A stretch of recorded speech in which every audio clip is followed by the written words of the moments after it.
So, for this review, essentially, I actually wrote it originally as a written thing, a while ago. But I've decided to record it and put it out as a video instead because I think rather than letting it sort of sit and sort of wilt in my Google Docs, I figured I might as well put it out. So, Ghost Wall. So basically, what is it about? So, Ghost Wall by Sarah Moss follows a 17-year-old girl, Sylvie, and her family after her father, Bill, forces their family into an Iron Age reenactment with a local visiting professor and his students. It is a poignant reminder of the troubles of family abuse, of toxic masculinity, and of the atavistic desires to treat women as objects. The story begins with Sylvie's narration. Sylvie, whose name derives from an Old English deity, Sylvian, goddess of the forest, expresses her clear contempt with the trip, living in the wild like an animal with strangers, an unexpressive mother, and an overly judgmental father. From the very beginning, her father ridicules her for her femininity. He lambasts her for needing to even go to the toilet and not peeing like a man. The main conflict of the story is thus then set between her and her father, who serves as the main antagonist. Bill, her father, is obsessed with what he believes is a glorious past, stemming from his own dissatisfaction with modern life.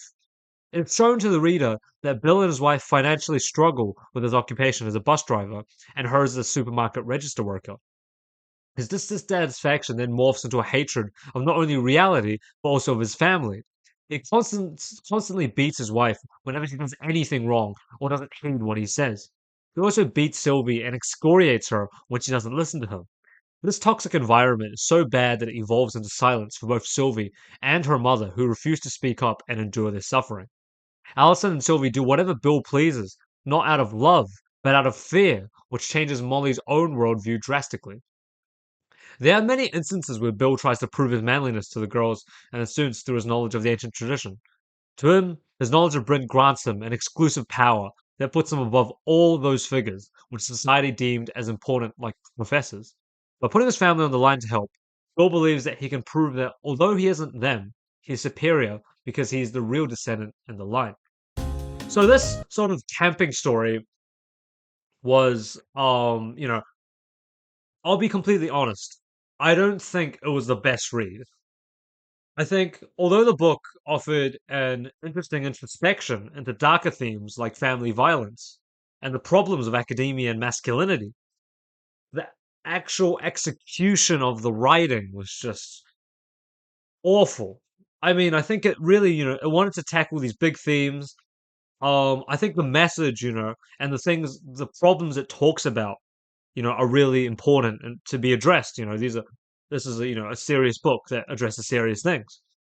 However, I just think that the writing execution part was, I mean, normally I'm not sort of one to sort of, sort of bang on about how, like someone's writing is so blah, blah, blah, blah, blah.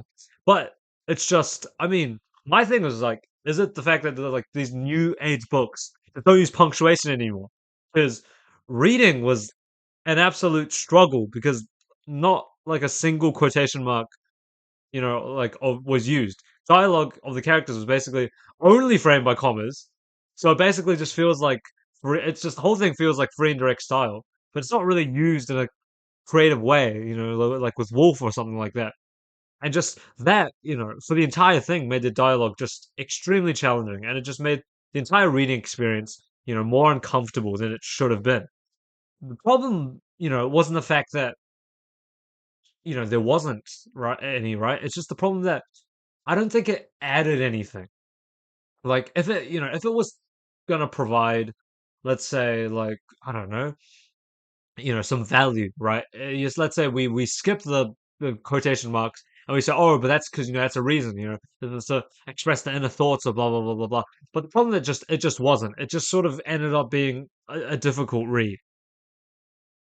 And this wasn't aided by the fact that there were many descriptions of the scenery in places that like really didn't need it. Like Moss really took the time to craft the pastoral natural setting that Sylvie found herself in. However, this really detracted from the narrative sometimes. I think the story ended up just feeling like a back and forth between, like this nature stuff and then it wasn't, but I mean, just like I have to bring up punctuation again. And I looked at other reviews, right, to see, how other people felt. And apparently this is how lots of people felt. This is like, lots of people think this is true. Like the problem of not using quotation marks and paragraph breaks, like, isn't like, again, it's not, I have nothing wrong with like a creative decision. It just doesn't add anything to the reading experience. Like, I don't know, maybe Sarah Moss is trying to like frustrate the reader into like feeling, I don't know, like feeling like Sylvie. I mean, I don't know. Like again, like it covers good themes, but execution is just, yeah. So I mean, that's my review of the book. Um, would I read it again? Probably not. I think I'd probably give it like a, I don't know. I'd have to give it like a three, but it's like a, I don't know. It's not a strong three. I'd say that it's like, yeah. I think it's maybe like a two. I didn't think it was that good. I just, yeah. It was like I read it once, and it's relegated to. I think it's going to be relegated to the bookshelf for a while. So yeah. But that's my review. Leave a comment if you agree. But yeah.